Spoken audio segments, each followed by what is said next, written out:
부활의 아침 예배하는 우리들에게 주님께서 은혜와 평강 내려주시기를 바랍니다. 오늘은 누가복음 12장 13절에서 21절입니다. 어리석은 자여, 어리석은 자여라는 제목으로 하나님 말씀 전하겠습니다. 어떤 사람이 이제 형과의 유산 분배 문제를 가지고 예수님을 찾아왔습니다. 그러자 예수님께서는 누가 나를 너희의 재판장으로 세웠느냐 이렇게 말씀을 하시면서 직접적으로 그 문제에 대답을 해주지는 않으셨어요. 하지만 모든 것의 본질을 꿰뚫고 계시는 우리 예수님께서는 그 사람의 마음속에 있는 문제의 근원을 지적을 하십니다. 그게 15절의 말씀이죠. 삼가 모든 탐심을 물리치라 사람의 생명이 그 소유에 넉넉한 데 있지 아니하리라 하시고 이렇게 얘기를 하셨습니다. 이 사람의 문제가 뭐라는 거예요? 돈이 문제가 아니라 그 속에 있는 탐심이 문제다라고 가르쳐 주시는 것입니다. 그리고 이와 관련해서 어리석은 부자의 비유를 말씀해 주셨습니다. 잘 아는 이야기죠. 한 부자가 밭에 소출이 풍성해서 너무 많이 거두어서 이제 쌓아둘 곳이 없는 것입니다. 그래서 곡간을 늘려서 크게 짓고 또 곡식과 물건을 거기에 쌓아두었습니다. 그리고 자신의 영혼에게 스스로 얘기를 하는 거예요. 여러 해 물건을 많이 이렇게 쓸 수 있는 물건을 쌓아두었으니까 이제 먹고 마시고 즐거워하자, 쉬자 이렇게 얘기를 하는 거죠. 그때 하나님께서 말씀하십니다. 20절 어리석은 자여 오늘 밤 내 영혼을 도로 찾으리니 그러면 내 준비한 것이 누구의 것이 되겠느냐. 저는 오늘 먼저 주님께서 말씀하신 하나님께서 말씀하신 이 어리석은 자 이것에 대해서 좀 잠깐 이야기를 나누기를 원합니다. 도대체 이 부자가 무엇을 잘못을 했길래 하나님은 이 사람에게 어리석다라고 말씀을 하실까요? 여러분 이 부자의 관심이 어디 있는지를 먼저 좀 생각해 보시기를 바랍니다. 18절 19절이 한 얘기죠. 또 이르되 내가 이렇게 하리라 내 곡간을 헐고 더 크게 짓고 내 모든 곡식과 물건을 거기에 쌓아두겠다. 그리고 19절 내가 내 영혼에게 이르되 여러 해 쓸 물건을 많이 쌓아두었으니 평안히 쉬고 먹고 마시고 즐거워하자. 부자의 관심은 굉장히 명확합니다. 두 가지죠. 첫째는 무엇입니까? 자기의 재산을 쌓는 거예요. 두 번째는요, 그것을 가지고 자신의 인생을 즐기는 것입니다. 지금 내가 가지고 있는 창고가 작으니까 더 헐고 더 다시 크게 짓고 점점 더 재산을 많이 모으는 거. 그래서 창고가 차고 넘치면 그것으로 남아있는 인생을 좀 더 쉬면서 평안하게 먹고 마시고 즐거워하는 것, 이것이 오직 부자의 관심인 것입니다. 여러분 이러한 부자의 모습 어디서 많이 본 것 같지 않습니까? 바로 오늘 우리들의 모습입니다. 우리들의 관심이에요. 우리들에게 이 모든 것이 그대로 재현되고 있습니다. 대부분의 사람들은 얼마나 내 사업장을 확장할 것인가를 생각을 합니다.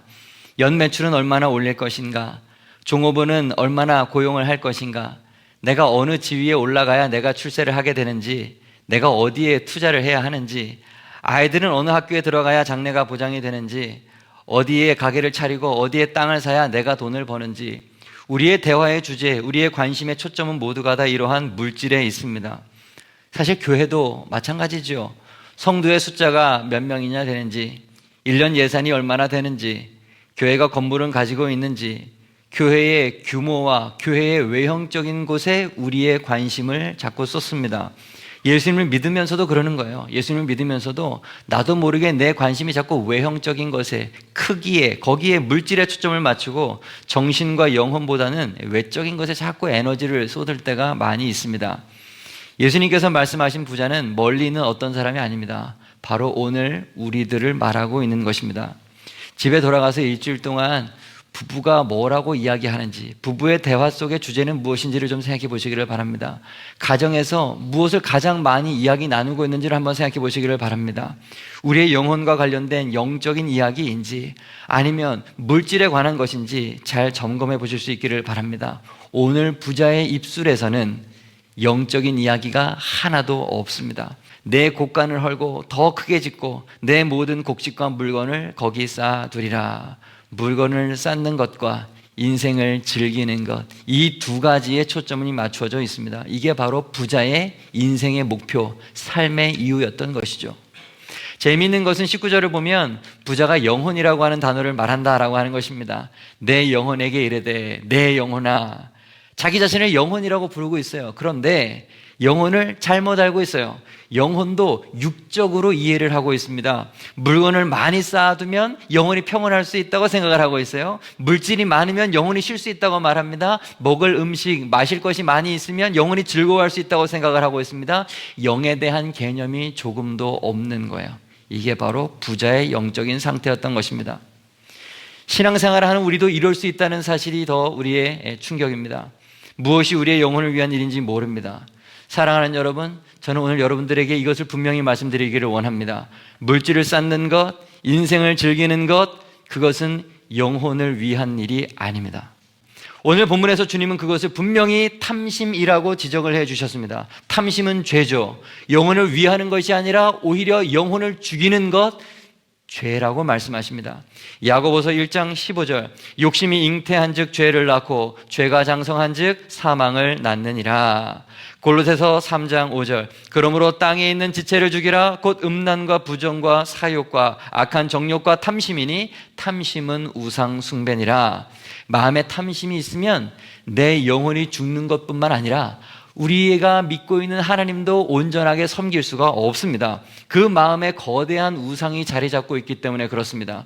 탐심의 영이 우리의 속에 자리 잡고 있으면 그 사람은요, 만족이 없어요. 진정한 마음의 평화가 없습니다. 기쁨이 없습니다. 감사가 사라져 버립니다. 탐심이라고 하는 헬라어 단어는 플레오넥시아인데요, 이것은 합성어입니다. 더 많은 이라고 하는 뜻을 가진 플레이온과 가지다라고 하는 뜻을 가진 엑시아가 합쳐져 있는 단어예요. 그러니까 이 탐심이라고 하는 단어는 어원적으로 더 많이 가지려고 하는 욕심을 말하고 있는 거예요. 더 많이 가지려고 하는 거. 지금 내가 가지고 있어요. 그런데 더 많이 가지려고 하는 욕심. 여러분, 이것이 탐심입니다. 요즘 우리는 부족한 것이 없는 시대를 살아가고 있습니다. 말 그대로 없는 것이 없는 시대죠. 어느 시대보다 모든 것이 다 흘러넘치고 풍족합니다. 그러나 문제는 사람들에게서는 그런데 만족이 없다라고 하는 것입니다. 옷장에 옷은 많은데 입을 것이 없습니다. 냉장고에 음식은 많은데 먹을 것이 없는 것이죠.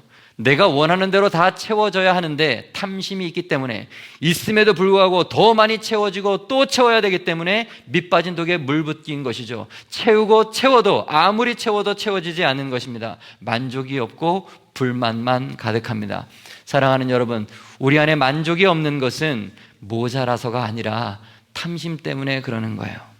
다시, 우리 안에 불만이 가득한 것은 없어서가 아니라 탐심 때문에 그런 것입니다. 혹시 취미를 가져본 적이 있으십니까? 취미에는 끝이 없죠. 목사로서 제가 다른 취미는 가질 수가 없고, 제가 한때 이 문구류 있잖아요. 펜, 볼펜, 자, 이런 거 모으는 그런 취미가 있었습니다. 500원짜리 볼펜만 썼었는데 2,000원짜리 0.3mm 하이테크 펜이 있는 거예요. 이런 펜이 있어? 너무 신기해요. 근데 그 펜을 쓰다 보니까 0.3mm 펜촉을 3개로 모아가지고 한 펜으로 만든 게 있는 거예요. 이런 펜이 있어? 3만 원짜리예요. 그걸 또 샀어요. 이건 또 뭐야? 근데 또 펜에 관심을 갖다 보니까 만년필이라는 게 보이는 거예요. 좀 세련돼 보이는 거죠. 그건 좀 몇만 원입니다. 그걸 샀어요. 얼마나 재밌는지 몰라요. 잉크를 이 색깔도 넣었다가 저 색깔도 넣었다가 두껍게 썼다가 얇게 썼다가. 근데 만년필을 쓰다 보니까 만년필도 다양해요. 펜 끝이 뭉툭한 게 있고 뾰족한 게 있고 펜 끝이 이렇게 딱 댕강 잘라져 버리는 게 있습니다. 그래서 가로로는 얇게 쓰이고 세로로는 굵게 쓰이는 그런 만년필도 있어요. 아주 재밌어요, 글씨 쓰는 게. 그뿐만 아니라 그 강도도 다릅니다. 낭창낭창 해가지고 막 이렇게 휘어지는 그런 펜촉도 있어요. 제가 지금 말씀드리는 것은 점점 가격이 올라간다는 것입니다. 10만 원, 50만 원, 놀라지 마세요. 100만 원이 넘는 만년필도 많이 있습니다. 잉크도요, 만 원짜리만 있는 게 아니에요. 5만 원짜리가 있어요. 무슨 꽃에서 만들었다, 어디에서 만들었다. 잉크도요, 아주 많습니다. 잉크를 또 쓰다 보니까 어디에 신경을 쓸까요? 종이에 신경을 씁니다. 잉크가 묻어나니까요. 뒷면도 쓸 수 있는 종이가 필요하다는 거죠. 이 종이 찾아보고 저 종이 찾아보고. 뭘 말하려고 합니까? 만족이 없다. 사람은 만족이 없습니다. 결국에는 다 관뒀어요. 내가 이렇게 하다가 문방구 주인이 되겠다.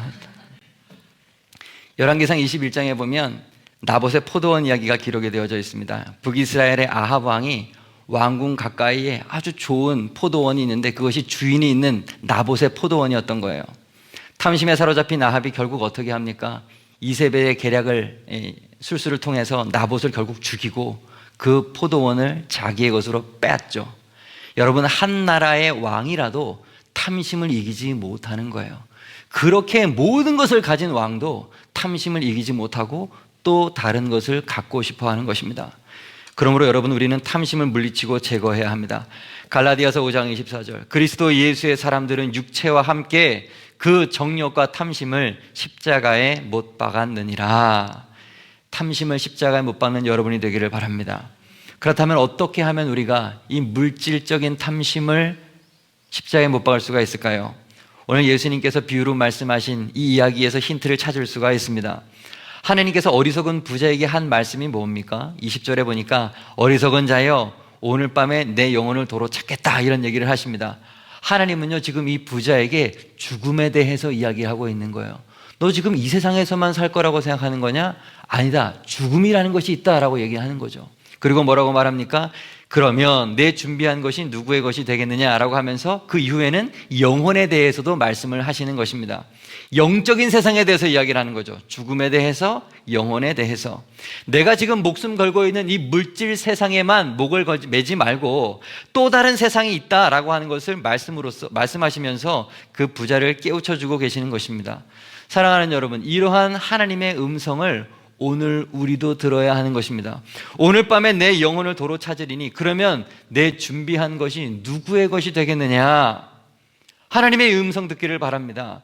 우리의 육신은 결국 죽는다는 것을 결코 잊지 마십시오. 그리고 동시에 우리는 영혼을 가진 영적인 존재라는 것을 기억해야 합니다. 히브리서 9장 27절, 한 번 죽는 것은 사람에게 정해진 것이요 그 후에는 심판이 있으리라. 우리는 다 죽어요. 그러나 영혼을 가졌기 때문에 죽는 것으로 끝나지 않죠. 하나님의 심판받고 그 이후에 영원한 삶이 있습니다. 영적 세계가 있습니다. 죽음 이후에 영원한 삶을 준비하는 오늘 이 세상에서의 삶이 되어야 되는 것이죠. 이 땅에서 제한적인 살면서 채워지지 않을 항아리에 물을 붓는 것처럼 탐심에 계속해서 물을 붓지 말고 하나님께 부유한 일이 무엇인지 그것을 깨닫고 거기에 부유한 우리 모두가 되어야 되겠습니다. 영혼을 생각해야 된다는 말입니다. 우리의 삶의 질은 물질의 유무에 따라서 결정되는 것이 아니라 영혼의 상태에 의해서 결정된다는 사실을 기억하시기를 바랍니다. 눈에 보이는 것, 이 물질적인 것은 우리들에게 잠깐의 기쁨과 만족은 줄 수가 있어요. 그러나 영원한 기쁨은 줄 수가 없는 것이죠. 인생의 위기를 맞으면 그 순간에 물질은 아무 소용이 없는 것입니다. 마음속에 있는 두려움, 절망, 허무함, 이러한 정신적인 고통은 돈으로 해결할 수 있는 게 아니죠.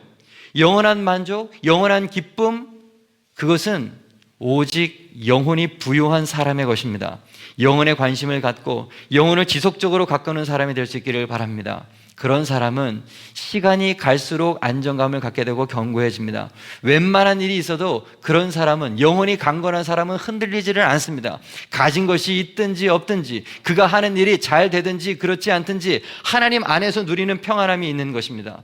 사도 바울을, 그의 서신서들을 읽어보면 그가 얼마나 고난을 많이 당했습니까? 얼마나 위험에 많이 처했습니까? 힘들고 어려운 상황 가운데서도, 심지어 감옥에 갇혀서도 그럼에도 불구하고 바울은 기쁨을 이야기했고 그럼에도 불구하고 거기에서 만족을 누렸다는 것을 알 수가 있습니다. 왜요? 그의 영혼이 강건했기 때문에 그렇습니다. 육체는 고통스러워도 영혼이 강건했기 때문에, 영혼이 든든히 세워져 있었기 때문에 어떠한 위험도 이겨낼 수 있었던 것이죠.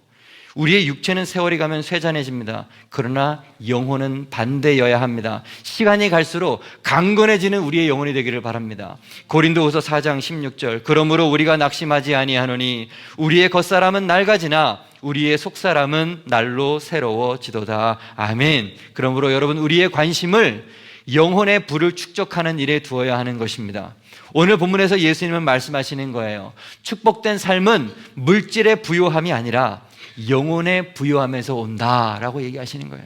다시, 우리 인생의 축복은 물질의 부요함에서 오는 것이 아니라 영혼의 부요함에서 온다는 것을 말해주는 것입니다.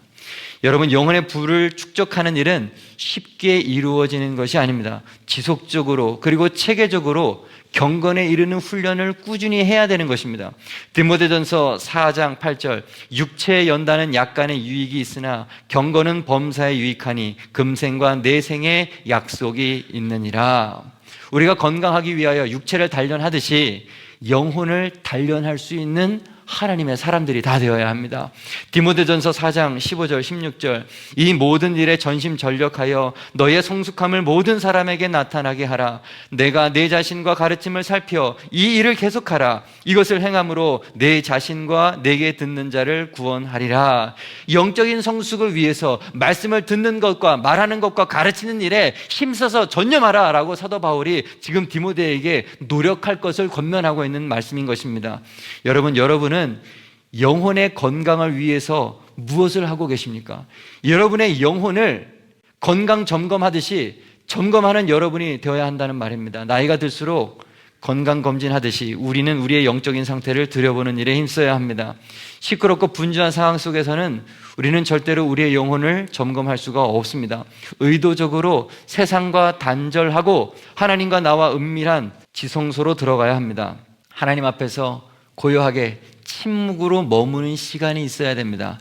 그때 우리는 내 영혼을 바라볼 수가 있고 내 영혼의 건강 상태를 그때 파악할 수가 있는 거예요. 그 시간에 무엇을 해야 합니까? 지성소에 들어가 하나님과 독대하며 무엇을 해야 합니까? 먼저는 회개를 점검을 해보아야 합니다. 내 안에 회개가 있는가? 회개가 멈추면 신앙생활은 끝난 것입니다. 죄에 민감하게 반응하고 늘 십자가를 붙들고 있어야 합니다. 나는 회개하고 있는가?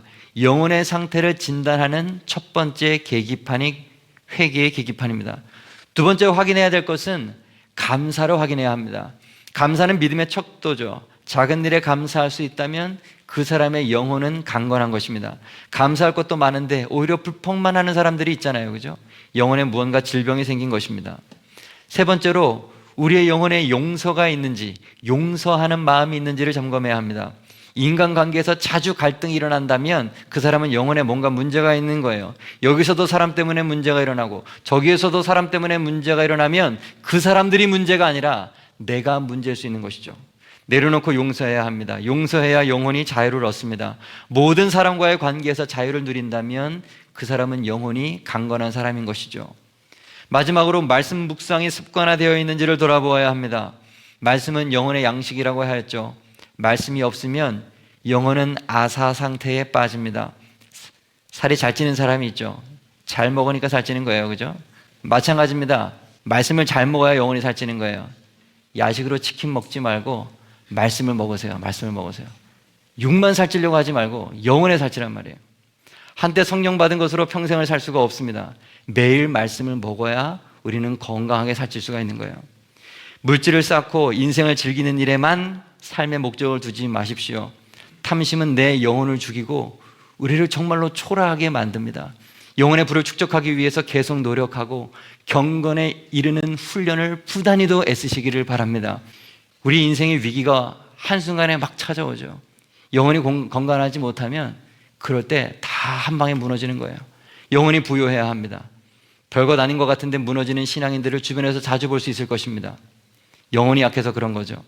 하나님과 지속적인 교제 가운데 친밀감을 쌓아가면서 우리의 영혼을 든든히 세워가는 참 성도 될 수 있기를 바랍니다. 여러분은 영혼을 부욕해 하기 위해서 어떤 노력을 하고 계십니까? 여러분의 관심의 주제는 무엇입니까?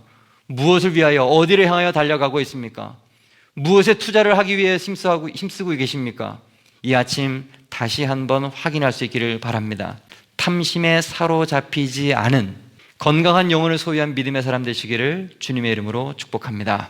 오늘 말씀 정리하겠습니다. 어리석은 자여, 첫째, 물질을 쌓는 것과 인생을 즐기는 것은 영혼을 위한 일이 아닙니다. 두 번째, 만족이 없는 것은 모자라서가 아니라 탐심 때문에 그런 것입니다. 탐심은 자꾸 더 가지려고 하는 욕심이라고 했습니다. 세 번째, 우리의 관심을 영혼의 불을 축적하는 일에 두어야 합니다.